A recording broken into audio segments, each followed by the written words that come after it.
So I've gone into a SketchUp program just to show you a little bit about a different way to think about volume. Actually, I think it's an easier way to tell you the truth. Volume is the amount of space an object takes up in our universe, basically. We measure it um, in cubes, and so we're going to deal mostly with uh, rectangular prism, or sorry, rectangular based prisms. But the grade sixes will have to do triangular based prisms as well. So it's not really that difficult. It's more just wrapping your mind around the difference between volume and area. So even flat things have a depth or a thickness to them. So they do have a volume in reality. Um, but generally, we think of flat things as not having volume, but just covering a space. So it's area.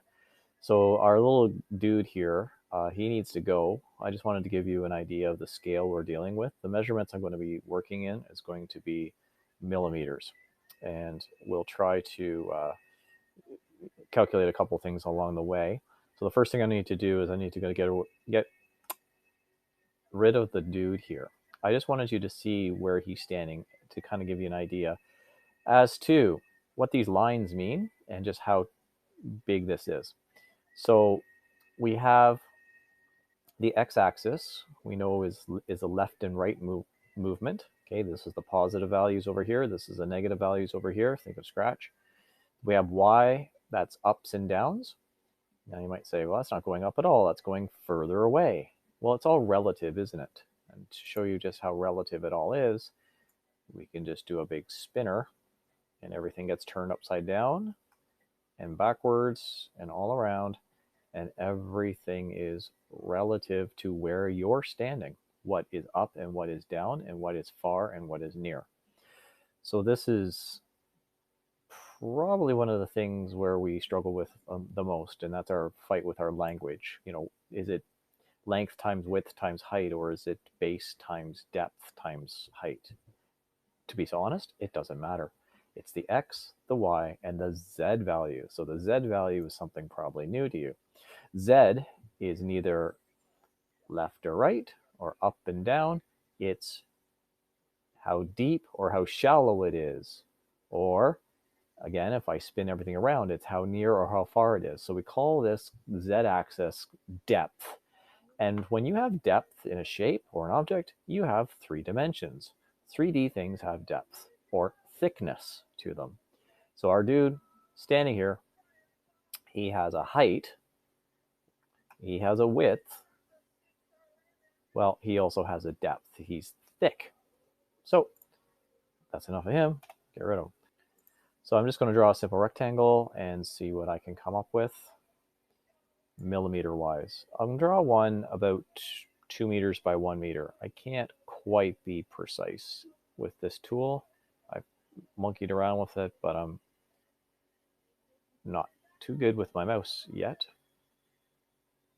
So that's about 2 meters, 2004 millimeters. So that's its base.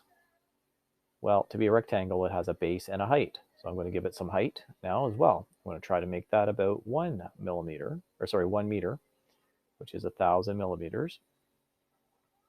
And again, there's no way I'm going to be too terribly accurate. But I want the area of the base to be as close as possible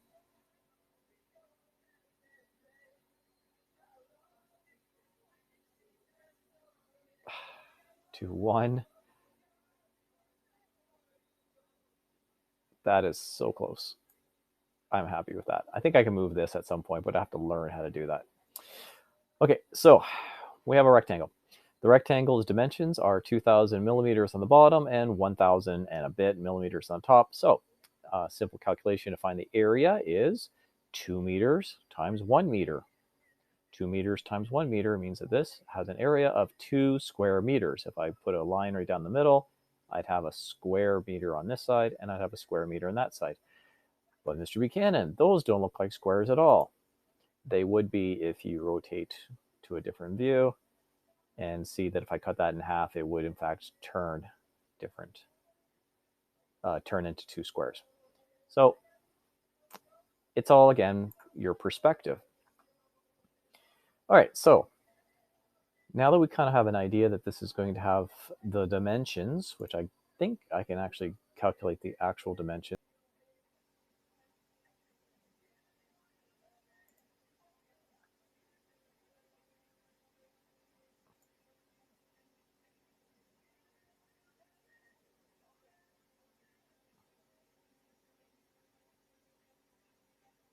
Oh, anyway, that shows you the two squares.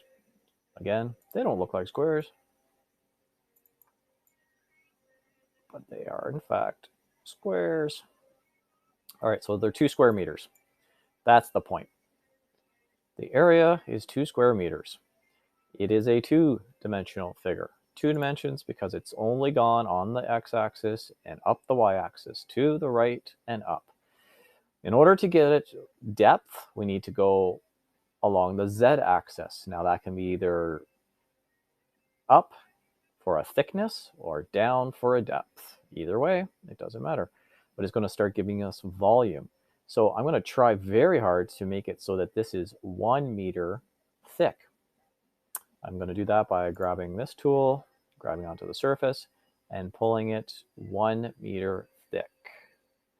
It's giving me a measurement on the side, and I'm looking for 1,000 millimeters again. And I missed again, and oh, that is so close. 0.5 millimeter off on my mouse, no idea. I don't think I'll ever be able to get it exact. That's awfully close. Okay, so somewhere in there I have my those hidden dimensions. So what's happened is I've created now a square-based prism. By traveling along, oh, there it is. There's my dimensions. Yeah, we got a good idea of what's going on when I do that. I've created thickness or depth in my shape, and therefore I now have volume. It's now taking up space in this universe. I can put stuff in it. That is filling space. Think of a trailer or a box or a fish tank where you put your water in. So anything that takes up space or can be filled by things is volume. That's the measurement we are using. The other word for volume is capacity, which is how much you can put inside of another object. So now that I have volume, how do I calculate it? Well, we use how much surface the shape takes up, and we multiply that by how tall it just got. So right now, if I've been using meters as my units, I now have to multiply by 1 meter tall. It's one layer. It's how many units tall you've just made it.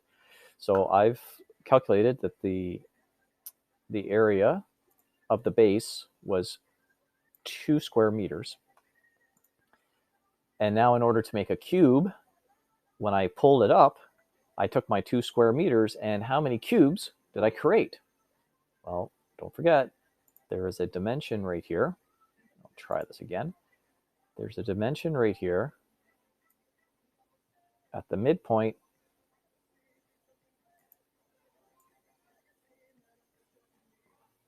Well, that's the line I want. That tells us that, in fact, I've made 2 square meters by giving it 1 meter of depth.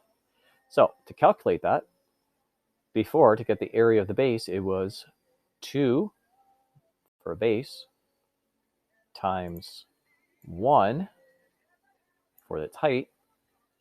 2 times 1 is 2, and then I made it 1 meter tall. 2 times 1 is 2, times 1 is 2 cubic meters. I have 2 cubic meters. I have 2 cubes that are both 1 meter on every side.